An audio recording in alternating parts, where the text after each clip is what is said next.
Share করি, আমাকে একটু অ্যাভয়েড করো। দেখো আমাদের এইখানে হনুমান এসছে, আমাদের যেহেতু এলাকা, হনুমানে এসে পুরো ওপরের পাইপটা ভেঙে দিয়েছে।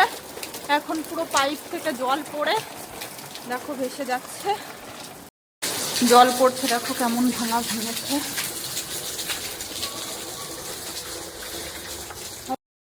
দেখো এই যে এই পাইপটা ভেঙে দিয়েছে হনুমানে, আর এখন কেমন জল পড়ছে। যে মা নিচে দাঁড়িয়ে আছে, আর আমাদের যেহেতু এই যে ফরেস্ট এলাকা, তার জন্য প্রত্যেক দিন হনুমানে এসে এরকম উৎপাত করে। আগে একবার এই যে দেখাই তোমাদের, এই যে এই পাইপটা ভেঙে দিয়েছিল, এই পাইপটা পুরো জল থই থই করছিল সারা বাড়ি ভরে। আর আমাদের যেহেতু অটোমেটিক সিস্টেম, জল একদিকে ভরছে একদিকে জল পড়ছে। এখন তোমরাই বলো এই হনুমান নিয়ে কি করা যায়। আর এই যে আমাদের চারিপাশের ভিউটা,